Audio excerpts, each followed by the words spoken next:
Hey, what's up, you guys? Brandasauresrex here, coming at you with another SH Monster Arts figure review. Today we're going to be reviewing the SH Monster Arts Godzilla 1962 figure.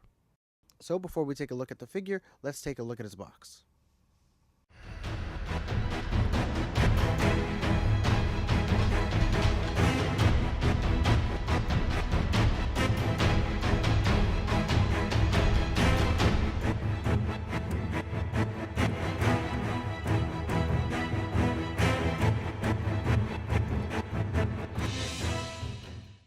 Alright, so now that we have the box out of the way, let's quickly talk about Godzilla's accessories. So the one accessory that he does come with is an atomic breath effect piece. God, try saying that 5 times fast. That is connected to a Tamashi Nation stand. Pretty standard. So pretty much this is the exact same stand that came with the other Showa Godzilla, the 1964 figure. I'm roughly sure. It's the exact same thing. The only thing it's missing some of the blue hues that the other one had. This is just more of a ghostly white color. That's the best way to explain it. But it's the exact same piece, just painted differently, and it's pretty cool to have it.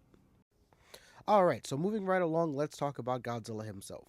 So starting at the head, Godzilla has a really movie accurate head sculpt going on here. I've heard a lot of complaints about people complaining about the eyes on the figure. Mine are slightly off, as most are. It's not the biggest complaint in the world. I'm not going to sit here and cry and boo-hoo for 20 minutes about the eyes. But I did like what they did here, where they have this translucent plastic with the black painted over the top of it. So for articulation, starting at the head of the figure, you can open and close the mouth. You can rotate the head 360 degrees. The last time I did try it, mine head did pop off, but that might be just mine compared to yours. And then also he does have some small rotation and up and down motions at the neck as well, which is cool. Alright, moving down to his chest. Godzilla is sporting a rather small chest this time around. More of the center body is basically his waist and his arms. But it's cool. He still has that traditional line that runs straight down the middle of his chest. I don't know exactly what you call that, but it kind of divides up each kind of segment. It's cool. It looks cool. I like how, you can see, like, I don't know where I'm going with this. It looks cool. And also for articulation in the stomach area, he is connected on a ball peg, so you can kind of rotate this 360 degrees if you wish to do so. I wouldn't suggest it because of the giant dorsal plate that's sitting on the back of it. And also he can lean very far forward and slightly back. Alright, turning the figure to the side now, we're going to talk about his arms. This is one of the features on this figure that I did like more than anything else when I first saw the original design for the figure. I have to say, I do really like it. I love the fat little arms that he's got going on. He looks like a little hamster. And I kind of like that design. And I love that you can kind of get that flapping motion that he does get in the movie when he's kind of taunting King Kong on the hill. That's pretty cool. I wish the arms can touch to create the full clap that he does in the movie. But I know how you can get it all the way back to create the motion. Yeah, I get it. And for articulation, is the shoulder and bicep are kind of just one solid piece, and you can kind of just rotate that all around, and you got 360-degree movement and all that good stuff, which is cool. You got your elbow articulation, which you can rock this thing all the way around, spin it around 360, everything you want to do there. And then last but not the least thing, you can also rotate the wrist all the way around 360 degrees. Oh, so now moving down to Godzilla's legs, I have to say the sculpting and paintwork on this looks absolutely amazing. So for articulation on the legs, it kind of works like a older DBZ figure where you can kind of drop it down and move it back and forth to get more articulation, and you can get him to do a pretty decent high kick. You can get him to bend at the knee, and you can get him to rock his ankle back and forth and point it in and out, which is alright. Rotating this bad boy around, you has a multi-segmented tail like all other SH Monster Arts figures. This one is just as strong as pretty much all the other ones all the recent releases that have come out so far, and it's pretty freaking good. It's really strong, really durable, and you can pack a good pose into that thing. So, go for it. Alright, so now that we have taken an in-depth look at Godzilla himself, let's do a quick size comparison so you can see how he stacks up with other Showa figures and just some other SH Monster Arts figures that we have in the line.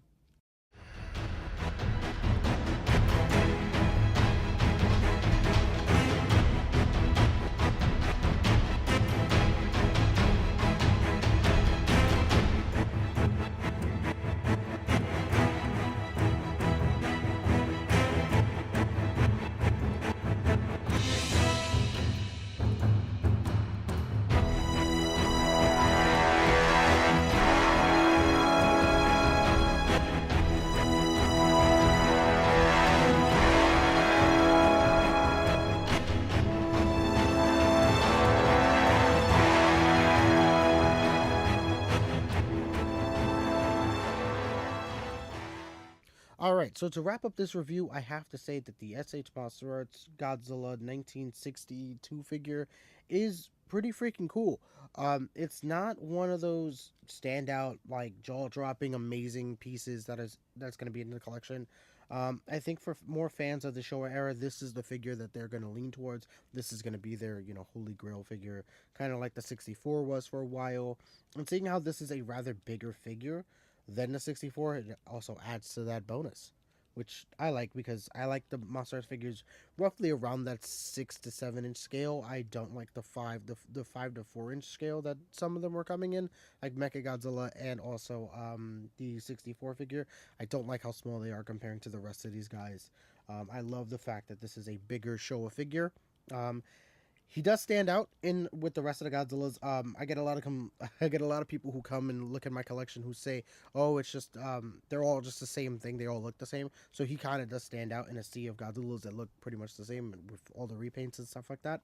So it's pretty cool to have him. I hope that one day maybe we might get that butt ugly King Kong so that we can have a complete set, which would be pretty cool. And if it came with some helicopters, hint hint, Tamashi, get on it, and maybe some lightning effects. Can we get that to happen? Bandai, please. I would like a King Kong.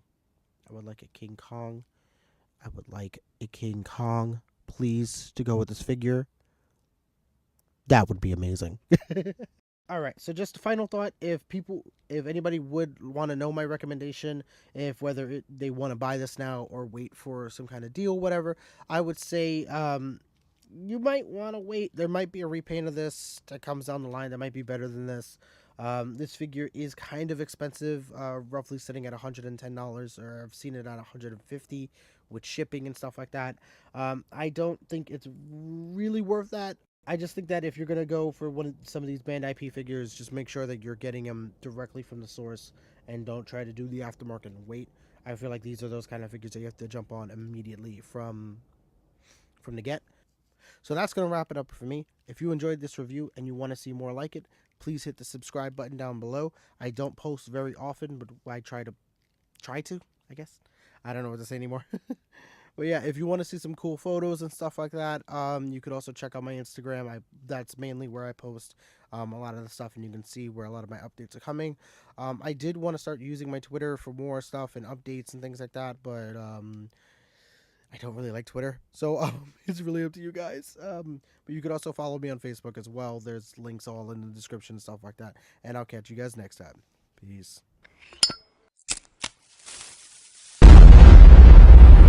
That's crispy.